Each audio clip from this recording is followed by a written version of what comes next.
Hello मेरे प्यारे दोस्तों, आप सभी को मेरे YouTube चैनल कहानी का खजाना में स्वागत करती हूँ। आई होप आप सभी लोग खुश होंगे, स्वस्थ होंगे। चलिए दोस्तों, आज आप सबको मैं एक नई कहानी सुनाती हूँ। रात को भाभी मेरे कमरे में आ गई। उस वक्त घर में कोई नहीं था और उसके बाद तो दोस्तों, मेरा नाम कार्तिक है और उस वक्त मैं 24 साल का था। मेरे घर के पहली मंजिल पर एक बहुत ही खूबसूरत भाभी अपने पति के साथ किराए पर रहती थी। उनके पति का नाम ऋषभ था। वो एक बिजनेसमैन था, इसलिए वो शहर से बाहर आना जाना करते थे। भैया करीब 35 साल के और भाभी 25 साल की थी। वो काफी हॉट और जवान थी। वो देखने में बहुत ही गोरी थी, बिल्कुल किसी हीरोइन की तरह लगती थी। मुझे भाभी बहुत ही अच्छी लगने लगी थी। मैं बस उन्हें चुप चुप कर देखा करता था। कई हफ्तों तक ऐसे ही चलता रहा। एक दिन भैया को बिजनेस के काम से कुछ दिन के लिए बाहर जाना पड़ा। भाभी घर पर अकेली थी और मैं उन्हें देखने का मौका ढूंढता रहता था। भाभी भी ये बात अच्छी तरह से समझ गई थी और वो भी मुझ में ध्यान देने लगी थी। वो बहुत ही गहरे गले वाली पतली नाइटी पहनने लगी, जिससे उनकी खूबसूरती और निखर कर आ रही थी। उन्होंने मुझे फोन करके चाय पीने के लिए बुलाया जब भैया घर पर नहीं थे। भाभी को ऐसे देखकर मेरे दिल में जैसे बिजली सी दौड़ने लगी। चाय पीते वक्त भाभी सिर्फ मेरी ओर ही देख रही थी। हम दोनों घंटों बैठकर चाय पीते हुए बातें करते थे। एक बार मैं उनके घर में किराया लेने के लिए गया तो उस वक्त दिन के 11 बजे थे। भाभी नहाकर अपने रूम में आई थी। मैं जैसे ही उनके कमरे के पास गया, दरवाजा थोड़ा सा खुला हुआ था, तो मैंने पीछे से भीगा हुआ उनका पूरा गोरा बदन देख लिया। पानी की बूंदें उनके गोरे बदन पर चमक रही थी। मैं तो उनकी खूबसूरती देखकर सन्न रह गया। कुछ दिनों पहले मेरे घर वाले अजमेर मेरे चाचा के घर गए हुए थे। मैं घर पर अकेला था। भैया भी काम पर गए हुए थे। भाभी ऊपर के कमरे में आ गई। उन्होंने आवाज दी, अरे कार्तिक, क्या कर रहे हो? दोस्तों, चैनल पर नए आए हैं तो इस वीडियो को लाइक, शेयर और सब्सक्राइब जरूर करें। उस वक्त भाभी ने एक नेट की नाइटी पहन रखी थी। मैंने कहा, कुछ नहीं भाभी, बस टीवी देख रहा था।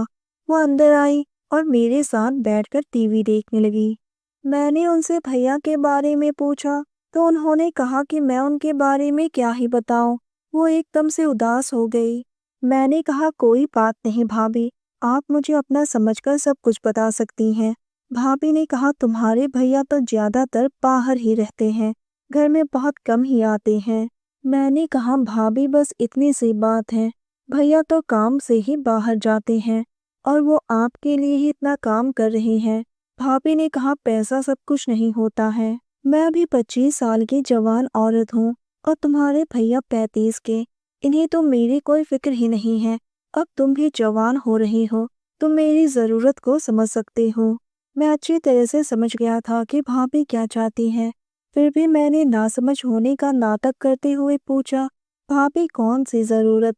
भाभी ने कहा, तुम्हारे भैया अब बिल्कुल भी मुझे समय नहीं देते हैं और ना ही मुझसे प्यार करते हैं।